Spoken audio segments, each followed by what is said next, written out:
¿Qué tal, compañeros?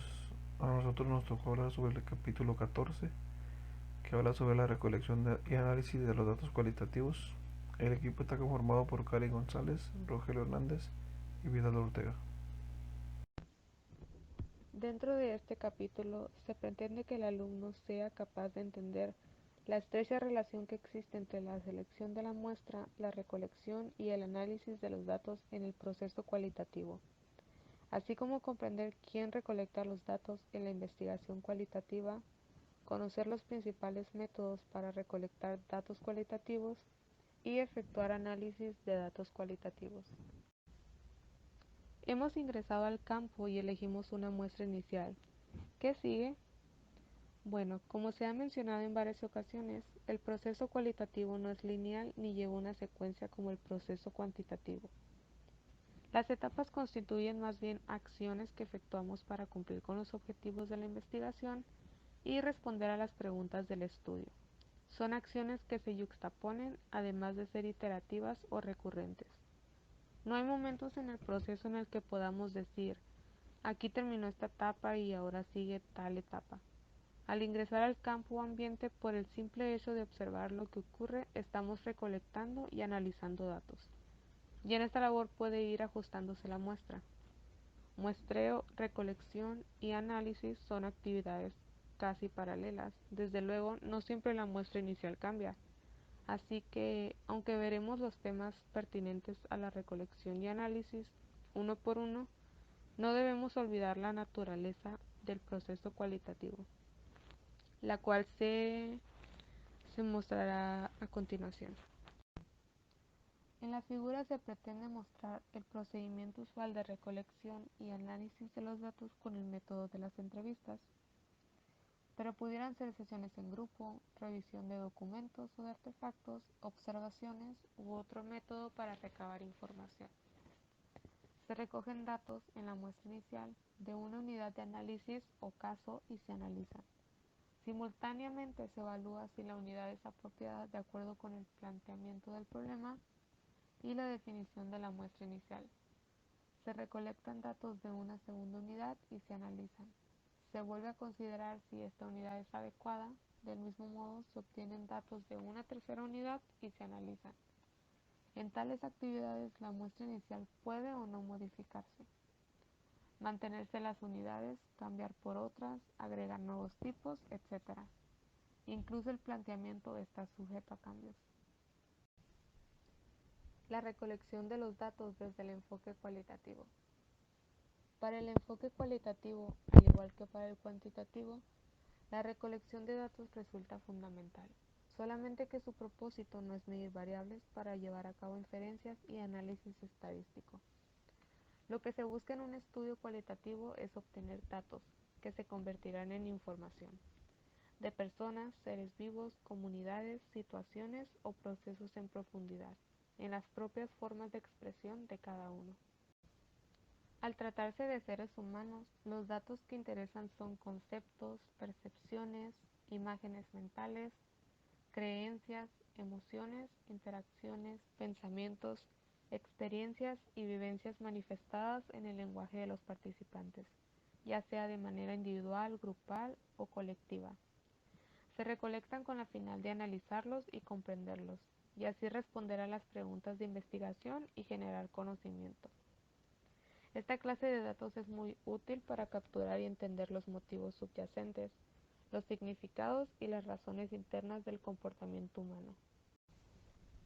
Continuamos con la recolección de datos.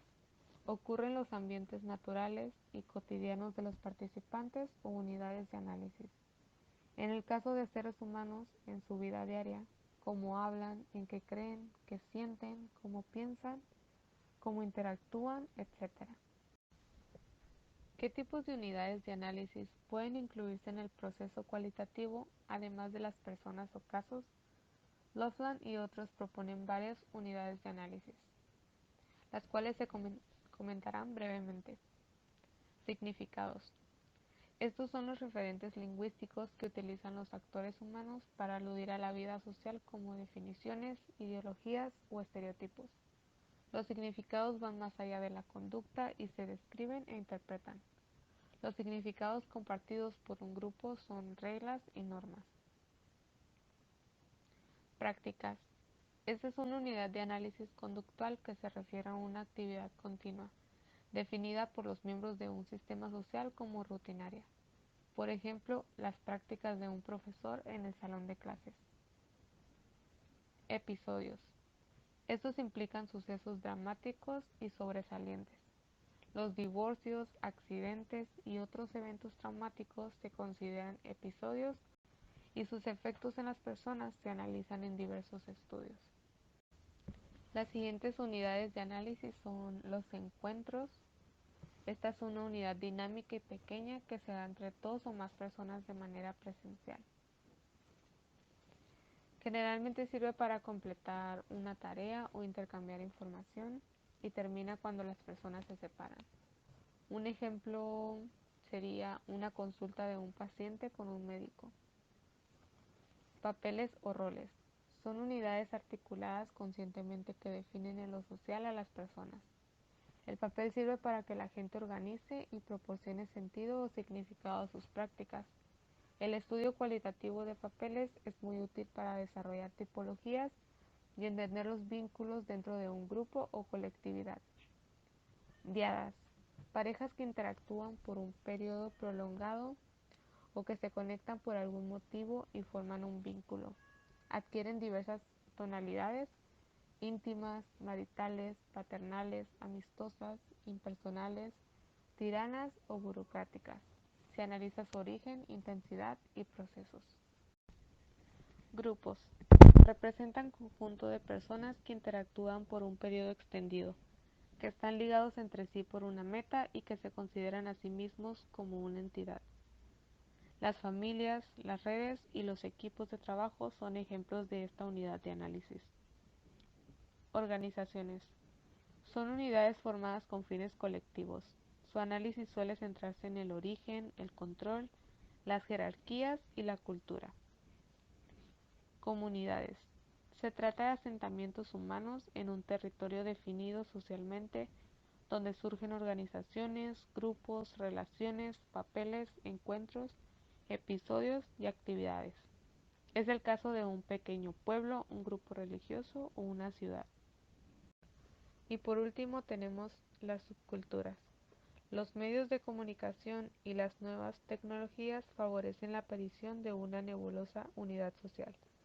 Por ejemplo, la cibercultura de Internet o las subculturas alrededor de los grupos de rock. Las características de las subculturas son que contienen a una población grande y prácticamente ilimitada, por lo que sus fronteras no siempre quedan definidas.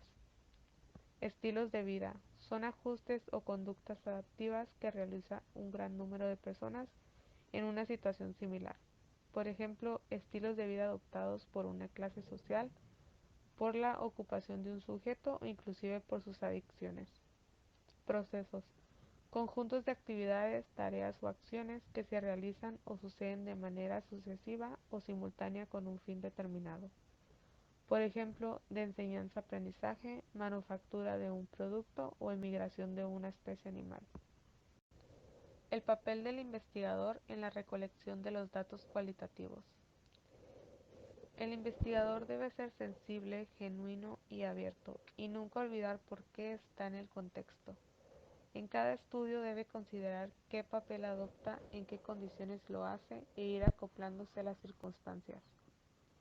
Desde luego, toma una postura reflexiva y procura minimizar la influencia que sobre los participantes y el ambiente pudieran ejercer sus creencias, fundamentos o experiencias de vida asociadas con el problema de estudio. Se trata de que no interfieran en la recolección de los datos para obtener la información de los individuos tal como la revelan. A continuación, se comparten algunas recomendaciones que pueden hacerse al respecto. Algunas de ellas son: no incluir respuestas y comportamientos de los participantes.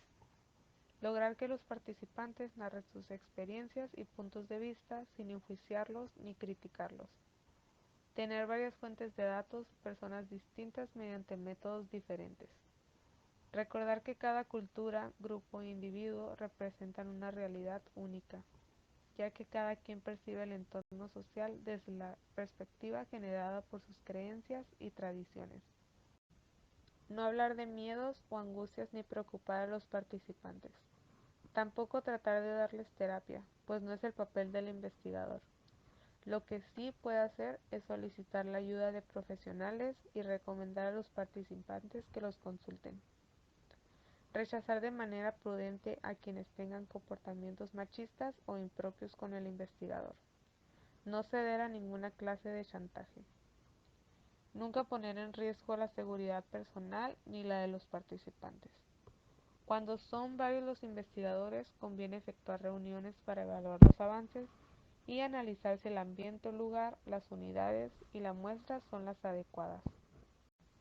Por último, leer y obtener la mayor información posible del lugar-contexto antes de adentrarnos en él. Platicar frecuentemente con algunos participantes para conocer más a fondo dónde estamos ubicados y comprender su cotidianidad, además de lograr que acepten nuestra participación.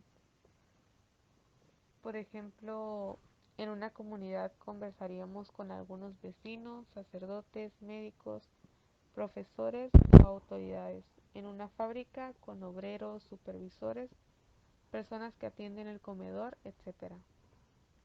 Participar en alguna actividad para acercarnos a las personas y lograr empatía. Observación cualitativa. Esto implica adentrarnos profundamente en situaciones sociales y mantener un papel activo, así como una reflexión permanente, estar atento a los detalles, sucesos, eventos e interacciones. En la investigación cualitativa necesitamos estar entrenados para observar, que es diferente de ver, lo cual hacemos cotidianamente. Es una cuestión de grado y la observación investigativa no se limita al sentido de la vista, sino a todos los sentidos. Los propósitos esenciales de la observación en la inducción cualitativa son explorar y describir ambientes, comunidades, subculturas y los aspectos de la vida social, analizando sus significados y a los actores que la generan. Comprender procesos, vinculaciones entre personas y sus situaciones, experiencias o circunstancias, los eventos que suceden al paso del tiempo y los patrones que se desarrollan. Identificar problemas sociales y generar hipótesis para futuros estudios. A continuación se muestra una tabla con los papeles del observador cualitativo.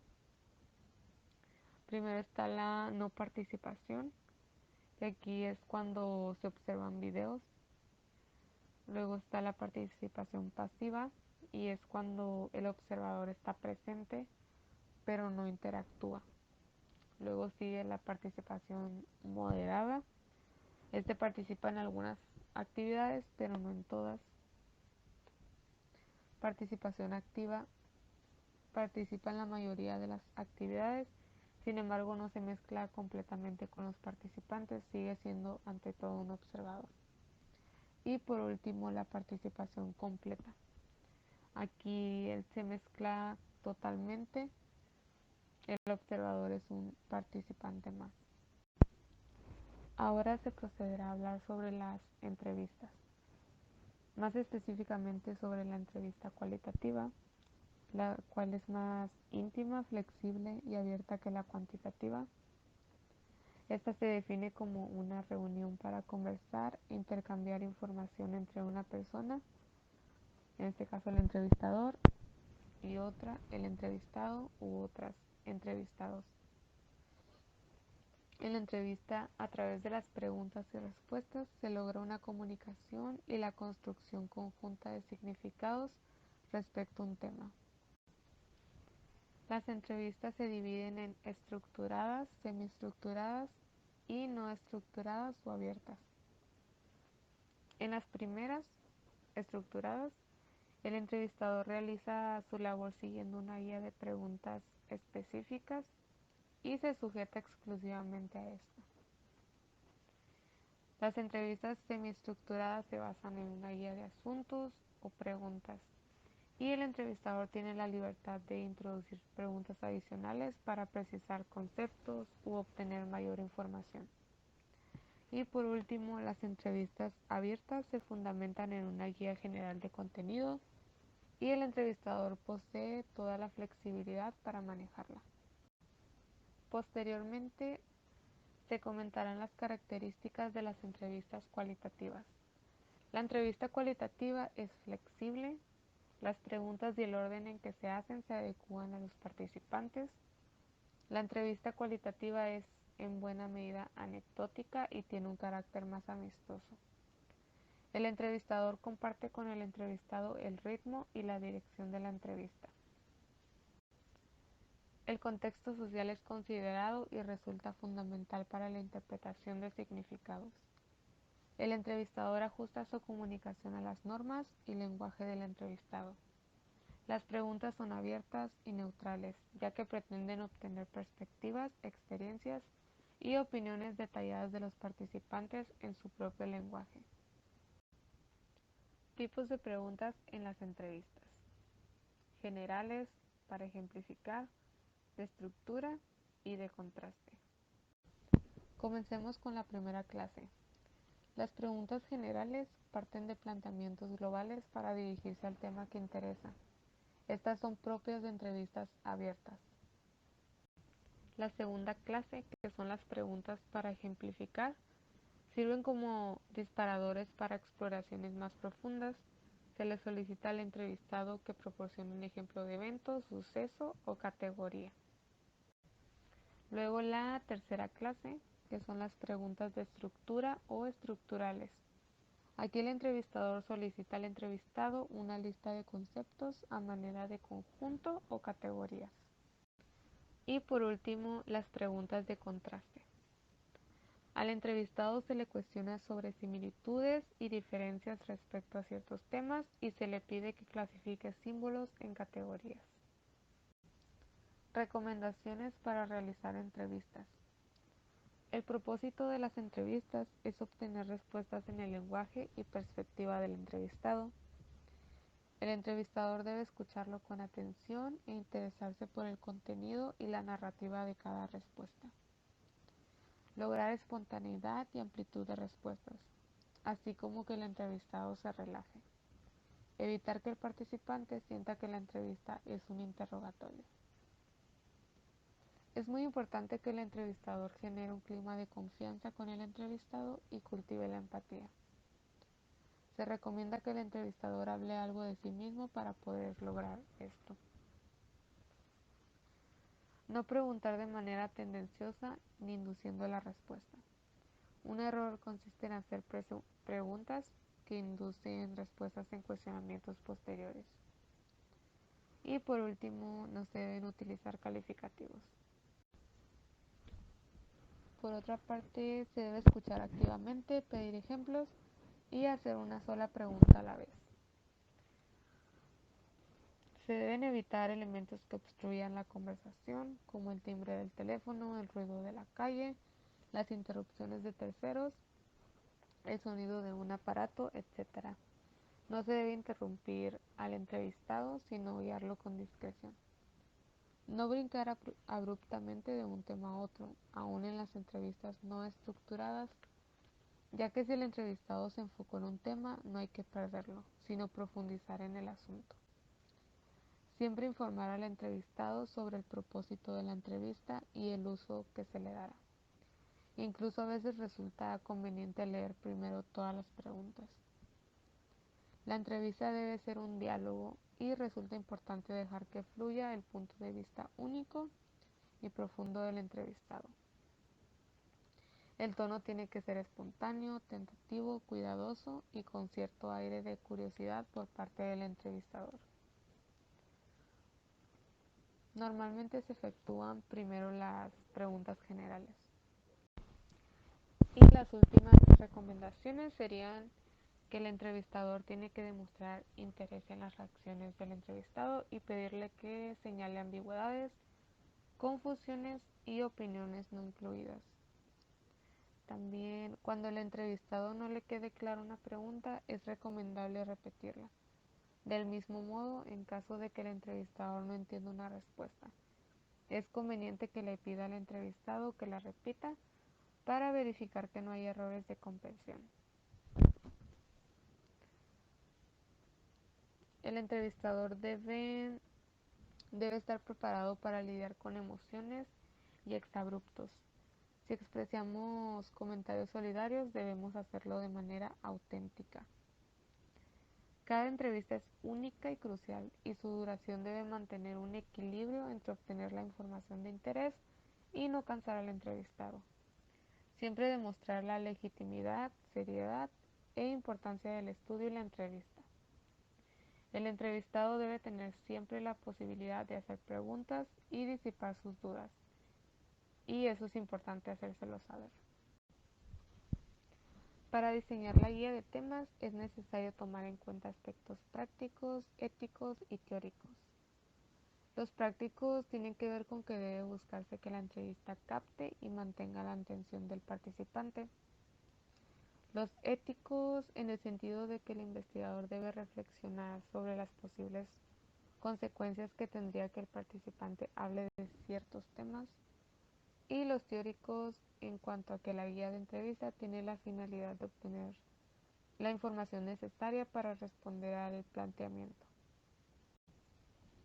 Un método de recolección de datos cuya popularidad ha crecido son los grupos de enfoque.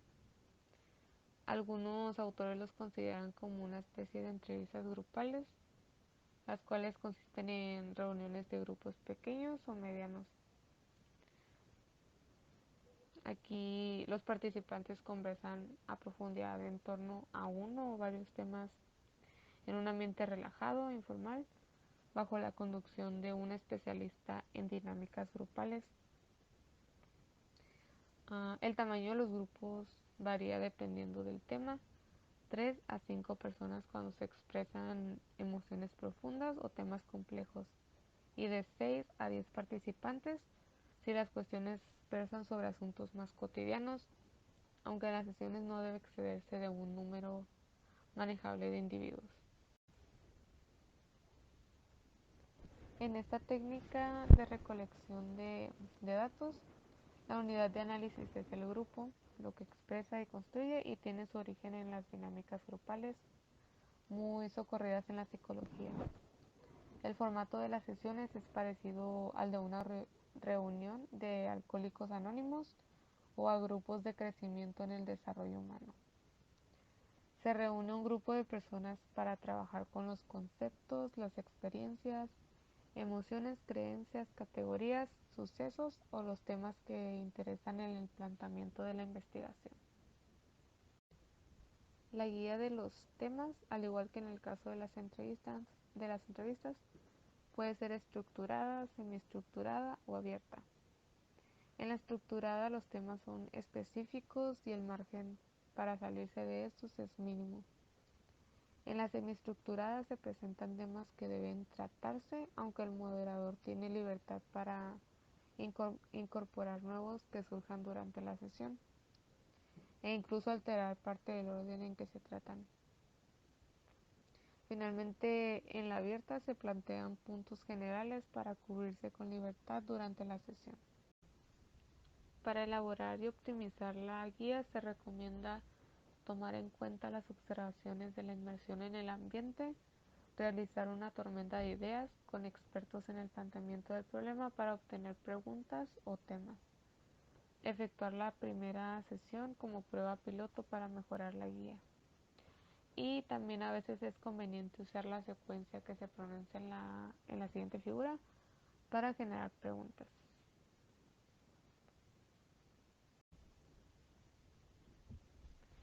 Ahora tenemos los documentos, registros, materiales y artefactos, los cuales son una fuente muy valiosa de datos cualitativos, ya que nos ayudan a entender el fenómeno central de estudio. Prácticamente la mayoría de las personas, grupos, organizaciones, comunidades y sociedades los producen y narran o delinean sus historias y estatus actuales. Le sirve al investigador cualitativo para conocer los antecedentes de un ambiente, las experiencias, vivencias o situaciones y su funcionamiento cotidiano y anormal. Entre tales elementos podemos mencionar cartas, diarios personales, fotografía, grabaciones de audio y video por cualquier medio, objetos como vasijas, armas y prendas de vestir, graffiti y toda clase de expresiones artísticas, documentos escritos de cualquier tipo, archivos, huellas, medidas de erosión y desgaste, etc. La biografía o historia de vida es otra forma de recolectar datos muy socorrida en la investigación cualitativa. Puede ser individual, un participante o un personaje histórico, o colectiva, una familia, un grupo de personas que vivieron durante un periodo y que compartieron rasgos y vivencias. Para realizarla se suelen utilizar entrevistas en profundidad y revisión de documentos y artefactos personales e históricos.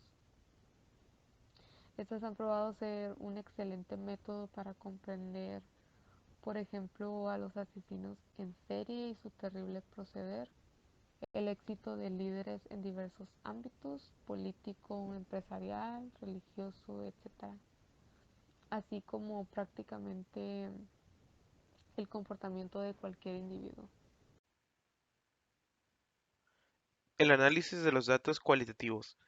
En el proceso cuantitativo, primero se recolectan todos los datos y luego se analizan, mientras que en la investigación cualitativa no es así, sino que la recolección y el análisis ocurren prácticamente en paralelo.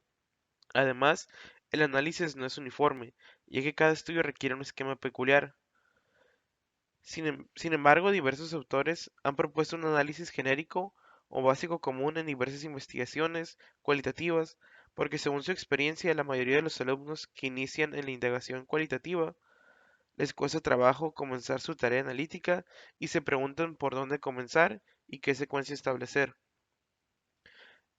Este apartado propone un proceso de análisis que incorpore las concepciones de diversos teóricos de la metodología y cada estudiante o tutor puede adaptarlo a las circunstancias y naturaleza de su estudio en particular. En el análisis de los datos, la acción esencial consiste en que recibimos datos no estructurados, los cuales nosotros les proporcionaremos una estructura.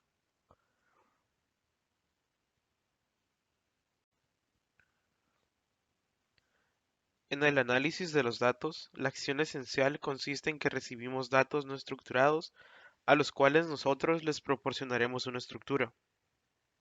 Los datos son muy variados, pero en esencia consisten en observaciones del investigador y narraciones de los participantes. Pueden ser visuales, como serían fotografías, videos, pinturas, entre otras; auditivas, pueden ser grabaciones; textos escritos, como documentos, cartas, entre otros; expresiones verbales y no verbales, ellos serían como respuestas orales; y gestos en una entrevista o grupos de enfoque, además de las narraciones del investigador. También puede poner sus anotaciones o grabaciones en la bitácora de campo, ya sea en una libreta o un dispositivo electrónico.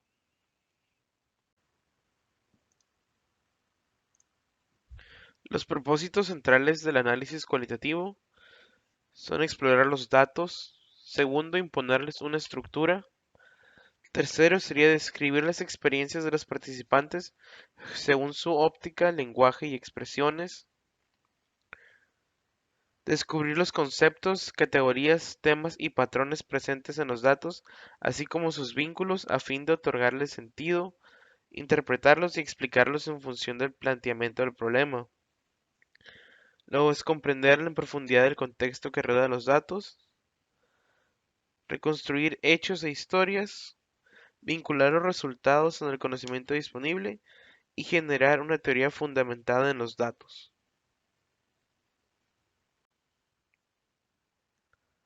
Reflexiones e impresiones durante la inmersión inicial. Durante la inmersión, el investigador realiza diversas observaciones del ambiente, las cuales anota junto con sus impresiones en la bitácora de campo, como son las notas.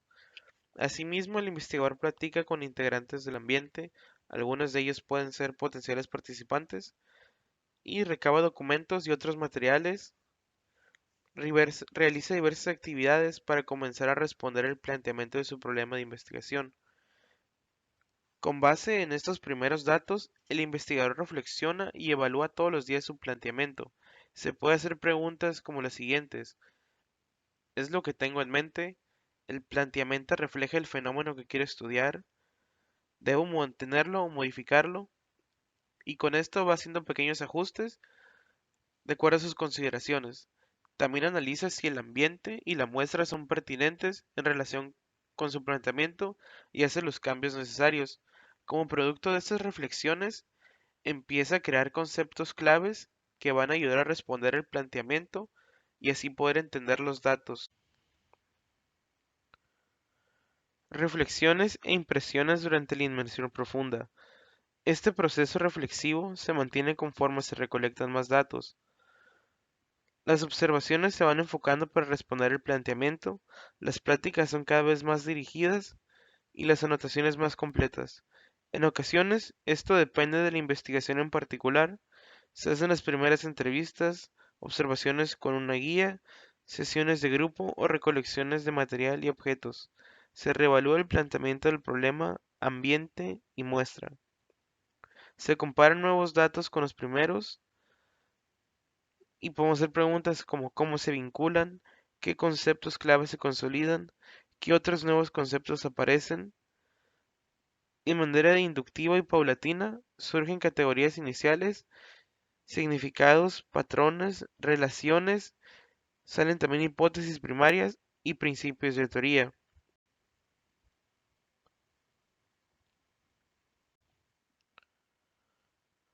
Análisis detallado de los datos. Una vez que obtuvimos los datos mediante diversas fuentes y hemos realizado reflexiones y análisis elementales, tenemos un primer sentido y entendimiento de lo que seguimos teniendo con estos datos. Y nos preguntamos como qué podemos hacer con estos datos. Como ya vimos, la forma específica de analizarlos varía según el diseño de investigación seleccionado.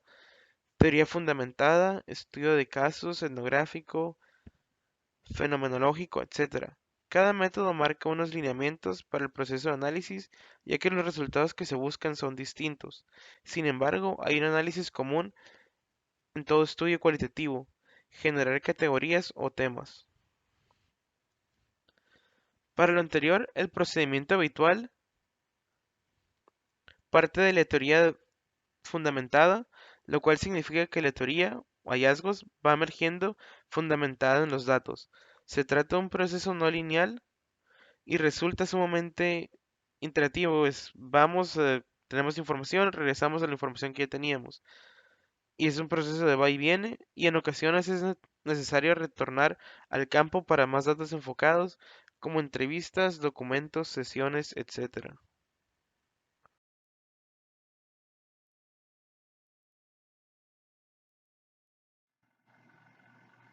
El proceso de análisis cualitativo para generar categorías o temas.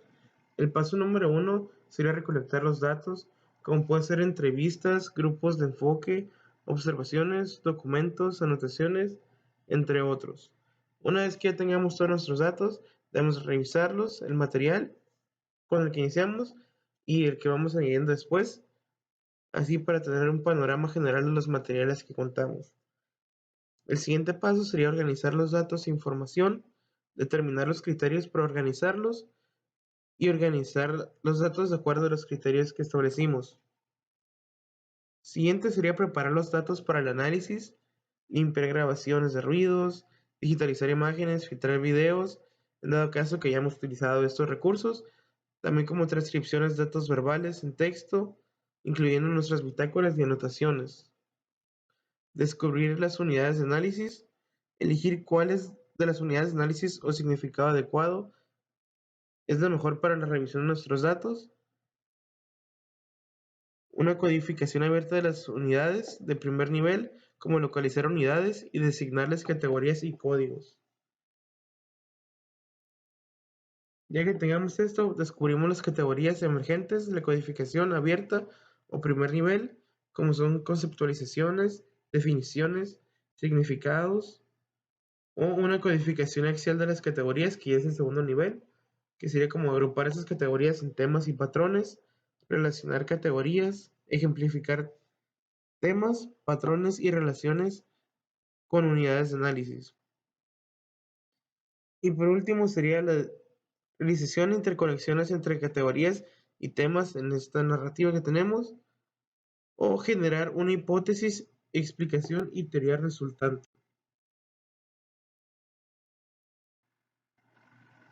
Bitácora de análisis.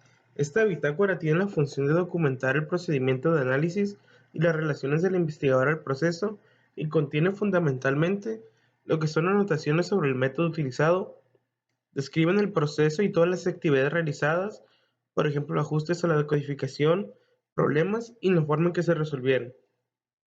Anotaciones sobre ideas, conceptos, significados, categorías e hipótesis que van surgiendo. Y por último, anotaciones en relación con la credibilidad y verificación del estudio para que cualquier otro investigador pueda evaluar el trabajo como información contradictoria, razones por las cuales se procede de una u otra forma.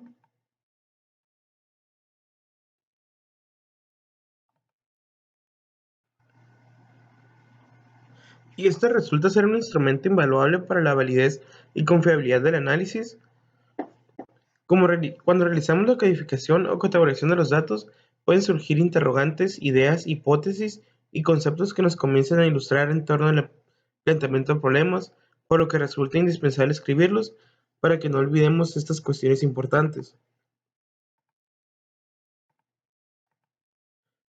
Como sería importante registrar la fecha de anotación o memorándum, incluir cualquier referencia o fuente importante, por ejemplo, si utilizamos la de un colega, y cuál fue su comentario, marcar los memos con encabezados que sinteticen la idea, categoría o concepto señalado, no restringir el contenido de los memos o anotaciones, permitirnos el libre flujo de ideas, identificar el código al cual pertenece el memo, usar diagramas, esquemas y matrices u otra clase de síntesis analítica en los memos para explicar ideas, hipótesis y conceptos. Cuando uno piensa que una categoría o un concepto quedó lo suficientemente definido, crear un memo adicional, distinguirlo y etiquetarlo con la palabra saturación. Registrar las reflexiones en memos que ayudan a pasar a un nivel descriptivo a otro interpretativo y guardar una copia de todos los memos. Surgimiento de unidades de análisis y codificación abierta en primer nivel o plano inicial. En la mayoría de los estudios cualitativos se codifican los datos para tener una descripción más completa de estos. Se resumen, se elimina la información irrelevante y se realizan análisis cuantitativos elementales. Finalmente, se trata de entender mejor el material analizado. La codificación tiene dos planos o niveles. En el primero, codificación abierta, se codifican las unidades, como los datos en bruto, en categorías. En el segundo se comparan las categorías entre sí para agruparlas en temas y buscar posibles vinculaciones. El primer nivel es una combinación de varias acciones, como identificar unidades de significado, categorizarlas y asignarles códigos a estas categorías.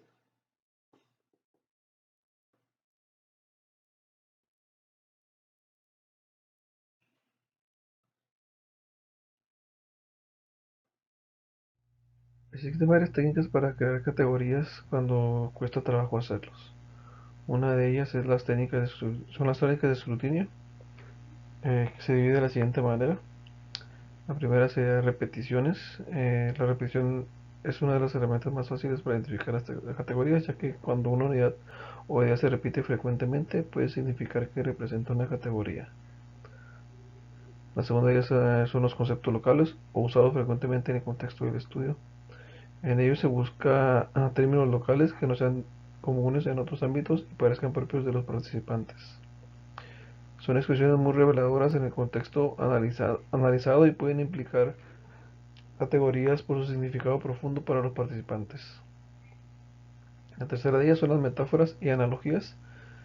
Diversos autores han argumentado que las personas frecuentemente representan sus pensamientos, conductas y experiencias a través de analogías y metáforas, lo cual ayuda a localizar categorías con significado.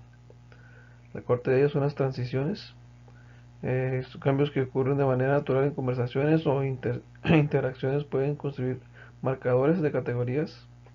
En texto se trata de párrafos nuevos, en el lenguaje verbal también los cambios de tono de voz, las interrupciones o la presencia de ciertas frases pueden implicar transiciones y marcadores. La quinta de ellas son las similitudes y diferencias.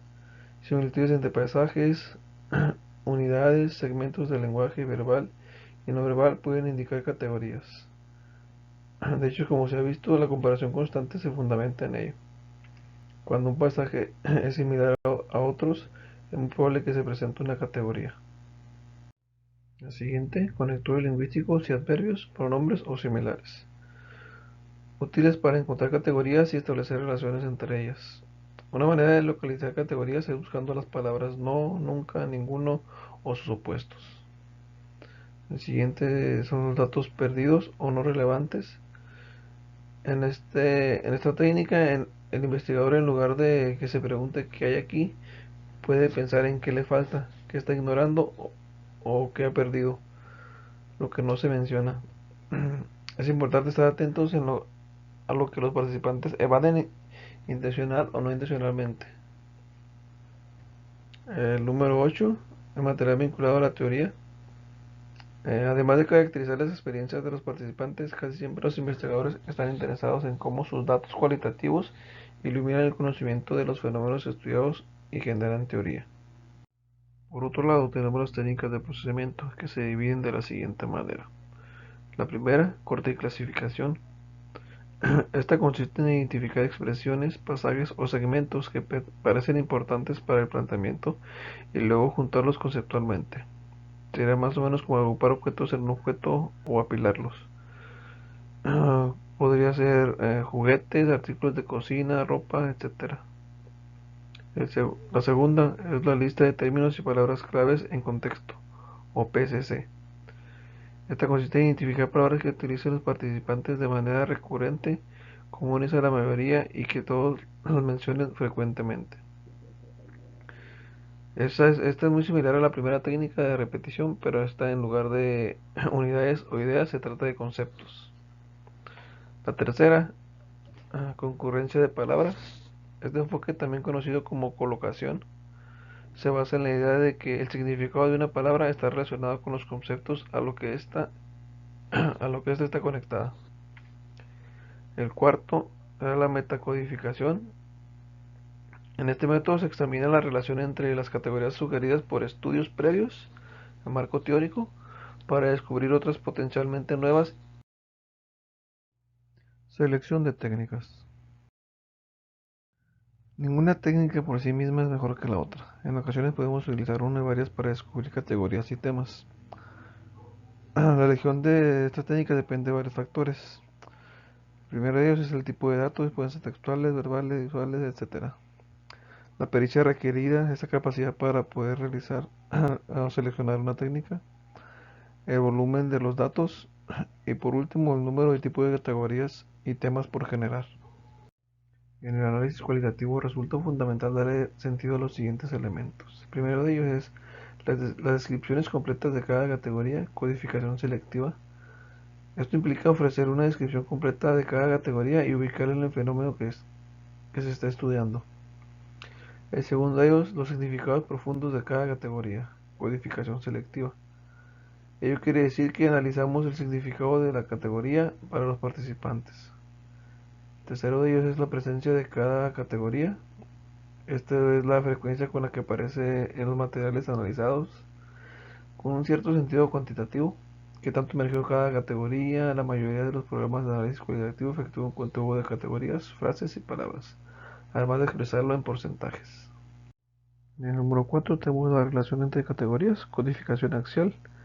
Este consiste en encontrar vinculaciones y nexos asociados entre categorías.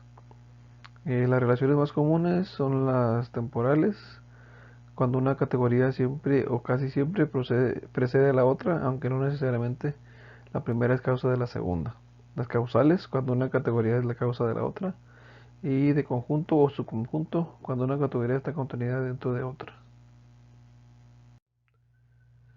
Generar hipótesis, explicaciones y teorías.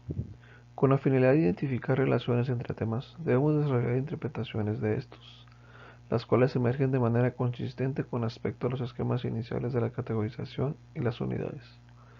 Es una labor de encontrar sentido y significado a las relaciones entre temas y podemos apoyarnos de diversas herramientas para usar tales relaciones.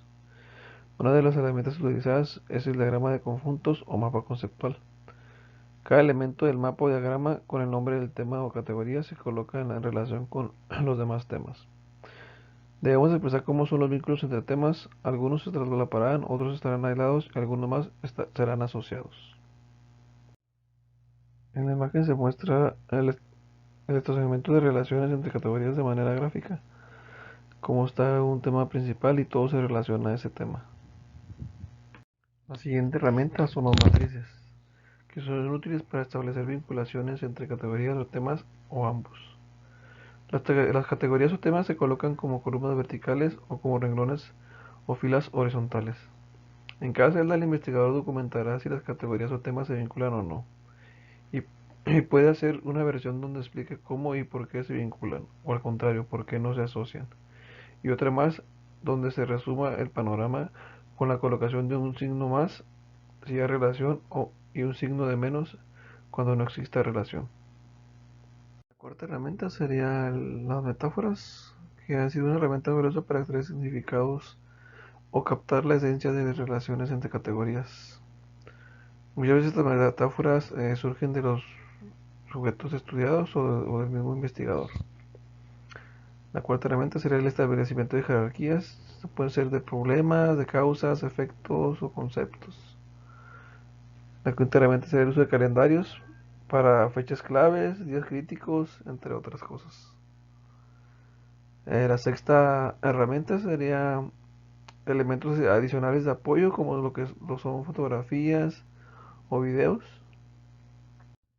¿Cuándo debemos dejar de recolectar y analizar datos? ¿En qué momento concluir el estudio? Pues los dos indicadores principales para contestar estas preguntas son los siguientes. El primero es cuando ya se han saturado las categorías y no encontramos información novedosa.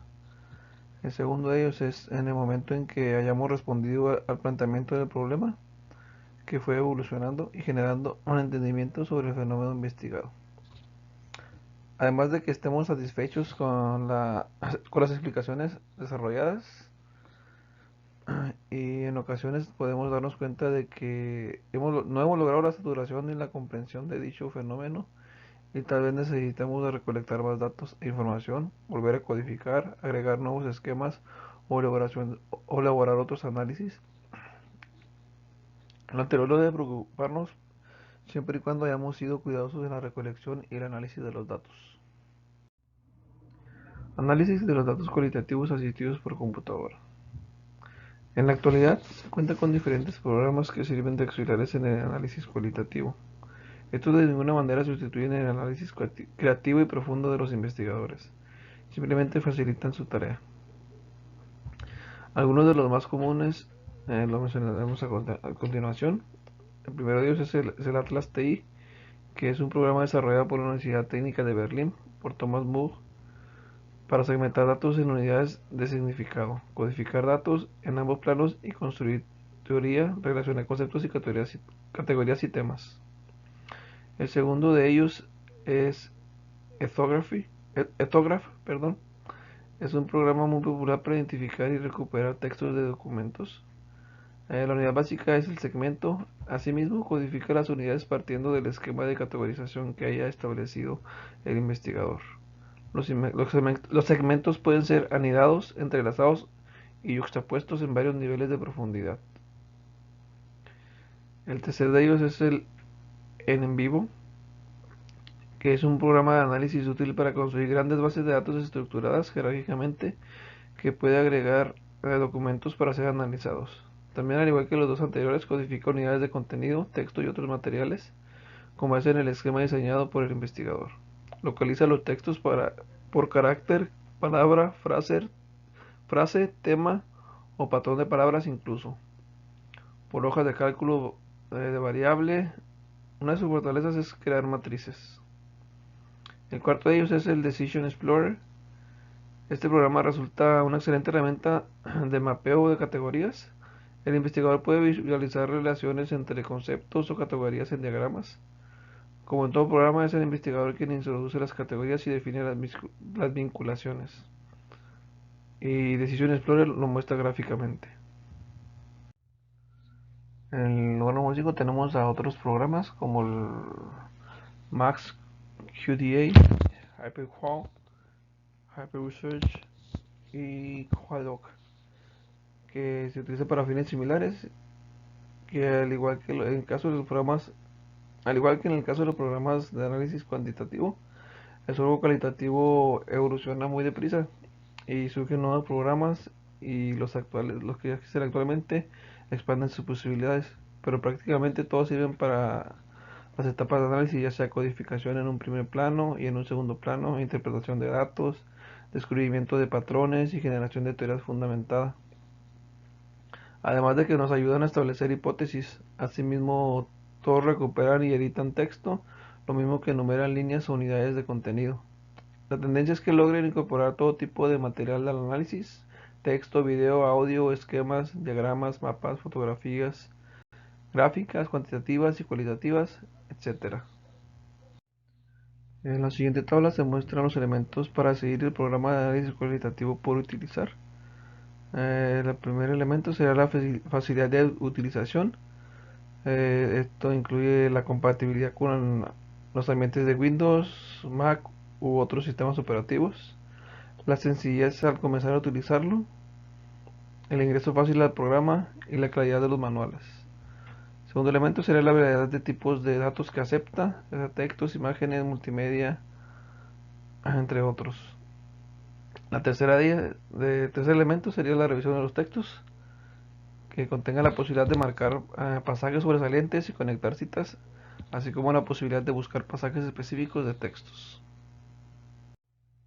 También debe de tener la capacidad de analizar memos, que será la capacidad para que agreguemos notas y memos sobre el análisis de reflexiones, o facilidad de acceso a notas y memos que el investigador escribe. También la codificación, posibilidad eh, de generar o desarrollar códigos, la facilidad con la cual los códigos se aplican al texto, imágenes y multimedia, la facilidad de desplegar y visualizar códigos, facilidad de revisar y modificar códigos, capacidad de análisis y valoración, posibilidad de ordenar los datos de acuerdo con los códigos específicos, posibilidad de combinar códigos en una búsqueda.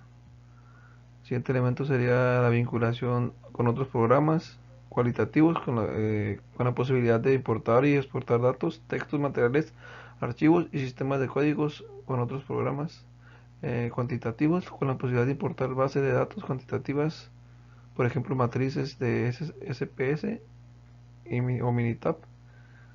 El último elemento sería la interfaz con otros proyectos, posibilidad de que más de una investigación analice los datos y el programa pueda unir estos diferentes análisis. Rigor en la investigación cualitativa. Dependencia. Involucra los intentos de los analistas por capturar las condiciones cambiantes de sus observaciones y el diseño de investigación. La dependencia se demuestra, o al menos se aporta evidencia en su favor, cuando el investigador proporciona detalles específicos sobre la perspectiva teórica del investigador y diseño utilizado. Explica con claridad los criterios de selección de los participantes o casos y las herramientas para la recolección de datos. Ofrece las descripciones de los papeles que desempeñaron los investigadores en el campo de los métodos de análisis empleados, procedimientos de codificación, desarrollo de categorías e hipótesis. Especifica el contexto de la recolección y cómo se incorporó en el análisis, por ejemplo, en entrevistas, cuándo, dónde y cómo se efectuaron. Documenta lo que hizo para minimizar la influencia de sus concepciones y sesgos. Prueba que la recolección fue llevada a cabo con cuidado y coherencia. Por ejemplo, en entrevistas a todos los participantes se les preguntó lo que era necesario, lo mínimo indispensable vinculado al planteamiento. Credibilidad. También se llama máxima validez y se refiere a si el investigador ha captado el significado completo y profundo de las experiencias de los participantes, particularmente de aquellos vinculados con el planteamiento del problema. La credibilidad se logra mediante los siguientes puntos. A. Corroboración estructural, que es el proceso mediante el cual varias partes de los datos se soportan conceptualmente entre sí. Implica reunir los datos e información emergente para establecer conexiones o vínculos que eventualmente crean un todo cuya justificación son las propias piezas de evidencia que lo conforman. B. Adecuación referencial, que es la cercanía entre lo descrito y los hechos. Para conciliar la credibilidad desde el trabajo en el campo, es conveniente escuchar todas las voces en la comunidad, organización o grupo de estudio, acudir a varias fuentes de datos y registrar todas las dimensiones de los eventos y experiencias. Por ejemplo, en entrevistas estar pendiente de la comunicación verbal, pero también de la no verbal. Transferencia, aplicabilidad de los resultados. Este criterio no se refiere a generalizar los resultados a una población más amplia, ya que esta no es la finalidad de un estudio cualitativo, sino que parte de ellos o su esencia puedan aplicarse en otros contextos. Confirmación o conformabilidad.